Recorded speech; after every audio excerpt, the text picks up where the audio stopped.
High বন্ধুরা, আবারও চলে এসেছি একটি নতুন ভিডিও নিয়ে। তো ওই ভিডিওটা হচ্ছে দীঘা সাইট সিন পার্ট 2।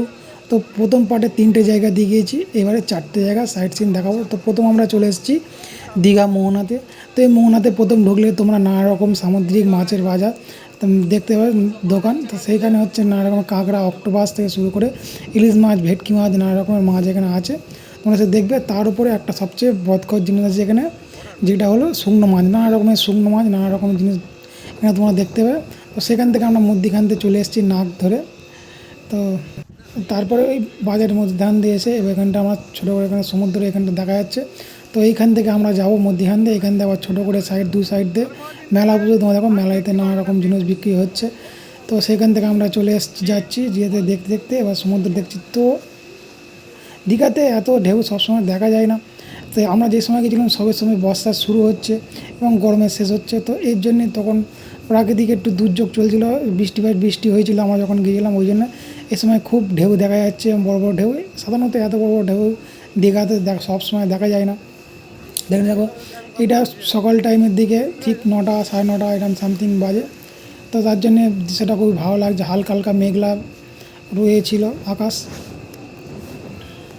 তারপর আমরা এখান থেকে যাব, এখান থেকে দেখছি নানা রকম লোকেরা হচ্ছে সমুদ্র ঝিনুক করাচ্ছে, কেউ খেয়ে করছে বালির মধ্যে, কেউ গার্লফ্রেন্ডের নাম লিখছে, নানা রকম ব্যবহার করছে, সব ছবি তুলছে। তো আমরাও এখানে দাঁড়িয়ে কিছু ভিডিও ক্লিপ শ্যুট করলাম এবং হচ্ছে ছবি টবি তুললাম, সবাই শ্যুট করছে। তোমরাও এই সময় সমুদ্রের ঢেউগুলো দেখো, খুবই সুন্দর লাগছে। তো আমরা এখানে অনেকটা দূরে দাঁড়িয়ে আছি, তাও আমরা দূর থেকে দাঁড়িয়ে ভিজে যাচ্ছিলাম। তো এখানটায় যেমন মুম্বাই যেমন এরকম স্টোন টাইপ তৈরি করা আছে, তো এখানে সেম তৈরি খুবই ভালো লাগলো জায়গাটা।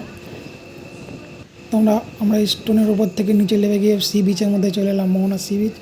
তো এইখানে আমরা দেখছি না এরকম ঘুরে বেড়াচ্ছি। তো এইখান থেকে আমরা ওইদিকে কচুরি যদি খেয়ে তো এরপর আমরা চলে এলাম উদয়পুর সি বিচে।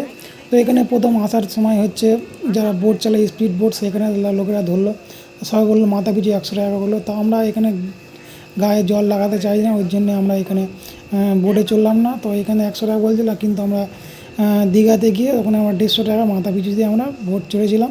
তো অনেক ভয় লাগছিলো বলে আমরা ভিডিওটা করতে পারিনি, ফোন পড়ে যাওয়ার ভয়। তো এইখানে আমরা এসে নানা রকমের কাঁকড়া, চিংড়ি, নানা রকমের সামুদ্রিক মাছ, মাংস সবই বিক্রি হচ্ছিলো তরকারি করে। তো এখানে সবাই খাচ্ছে, আমরাও খেয়েছি কাঁকড়ার, মাছ, কাবাব নানা রকম খেয়েছি। তো এখানে তার সঙ্গে লুকিয়ে বলা ভুল, খুললে এখানে হার্ড ড্রিঙ্কসও বিক্রি হচ্ছিলো। যারা পাচ্ছিলো তারা খাচ্ছিলো, যারা খায় না তারা খায় না, নানা রকমভাবে বিক্রি হচ্ছিলো এখানে চুরি করে আমার সামনাসামনি। তো এরপর আমরা চলে এলাম চন্দনেশ্বর মন্দির। বাবা চন্দনেশ্বর হচ্ছে শিবের আর একটা রূপ। তো এই মন্দিরটা খুব ভালো। এখানেও সেম সব তীর্থস্থানের মতন, যেখানে যাও তোমার পয়সা দিতে হবে, পয়সা ছাড়া কোনো কথা নেই। এখানে দেখলাম বেশ বড় মন্দিরটা, সবাই দণ্ডি কাটছে, যার যেমন মানব সেই সেরকম পুজো করছে, যারা যেমন করছে। তো এখানে একটা কুয়াটা দেখলাম, কী কুয়াটা ছিল অনেক দিন হয়ে গেছে, আমি ভুলে গেছি ব্যাপারটা, এই কুয়াটা কী ছিল। তো এইখান থেকে আমরা বাবা চন্দনেশ্বর দর্শন করে আমরা ফের তালসারি সি বিচে চলে এলাম। তো এখানে নাকি লাল কাঁকড়া দেখা যায়, কিন্তু আমরা লাল কাঁকড়ার দর্শন পাইনি। তার কারণ একটু এখানে আসতে বেলা প্রায় 1টার কাছাকাছি বেজে গিয়েছিলো। তো এখানে হাওয়া বইছিল, নৌকা ভাসছিলো, এসব দেখে আমরা আমাদের রুমে ব্যাক করি। তো ভিডিওটা ভালো লাগলে একটি লাইক করে যাবে এবং সাবস্ক্রাইব করে